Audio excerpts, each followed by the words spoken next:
We're back with Mike and Lisa. Today we're going to talk about expectations during deployment, being realistic, being flexible. So Mike, what expectations do you have during deployment? Really, I think the only expectation that I have is just be as open and honest as we can on things that are going back on at home. For me, it's an escape. When she talks about literally I was on the road within an hour of heading towards the unit for the deployment and the roof started leaking. You know, not hiding it, not sheltering it, and me living life continuously, because life doesn't stop back here, although we think it does. Everybody goes on pause and then we come back. It's true. It's true, yeah. It doesn't. It's true. And so my expectation really was, hey, let me live that year back home with you. Just if it's a video snapshot, if it's a text or something, that I could still be part of it from afar. And I think Lisa did a really good job in that. So that's really it. I think that's great. So Lisa, what about your expectations, either for Mike or during that time? From a personal level, I think my only expectation truly is that I hate to even think of a prayer as an expectation, but is that everyone comes home safely. That's where it starts. But outside of that, I don't feel like I have an expectation upon him for what happens back home. I'm trying to take the reins from him so he can do what he needs to do over there. And so I think, well, I shouldn't say that. I think probably my expectation is that he would just have the ability to listen to me, especially when the distance is there, because there were times where there would be something happening in parenting, for sure, in parenting. And my ask of him early on was, my expectation is that you don't parent while you're away, that you really take, because he's also stepdad, take the role of being solid for Nate and being there for Nate, not the disciplinarian over the phone 8,000 miles away. And so that was something that we had to work out behind closed doors, over the phone actually, of me just asking him, this is what I think will be best for me here, is if you can do this. And so that was an expectation early on, because I did expect him to uphold that throughout the deployment in order to make it a little bit easier for me and to protect his relationship somewhat with Nate.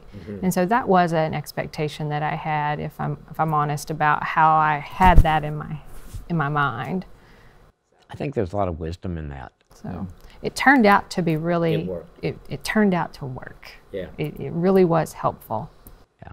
And maybe Mike, maybe not as much with you guys, but maybe some of the guys that were deployed with you, unrealistic expectations that you guys see that military couples can have during deployment?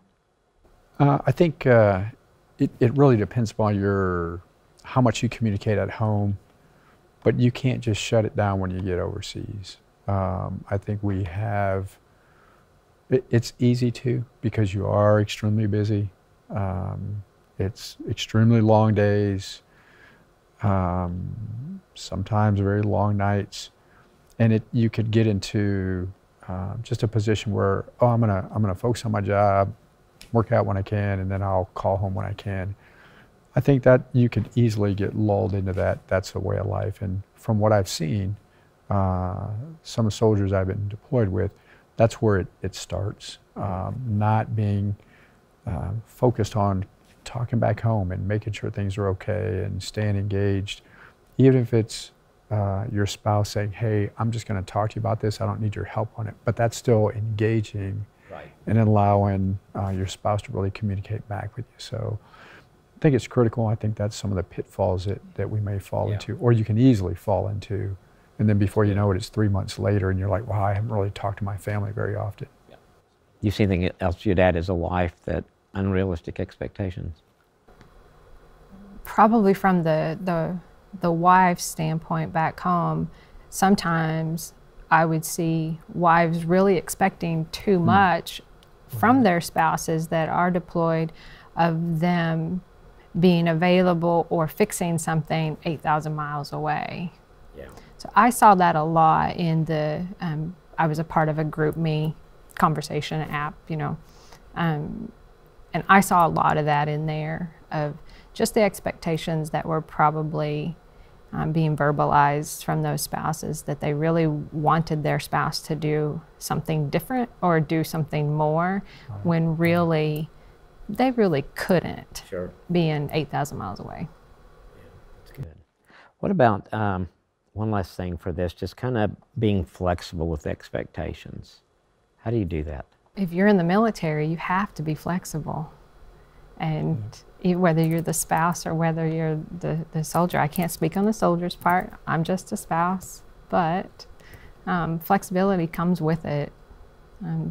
He left that day, and deployment gremlins do not know timelines, and they show up. And the roof was leaking, and Sure. the fire alarm would not go off. So Wouldn't stop there's going off. flexibility in everything, because you never know. It's just like daily life. Whether he's home or deployed, flexibility has to be in there. But when there's a deployment, I think the need for flexibility is amped up a little bit, because you don't have your partner carrying the load, and you don't know, you can't plan for everything. Yeah, I would think being flexible is a huge thing for the wife to get her mind around, that things would go so much easier if you're flexible. If you stay rigid, you're going to have your disappointments. Yeah, that's good. Thanks.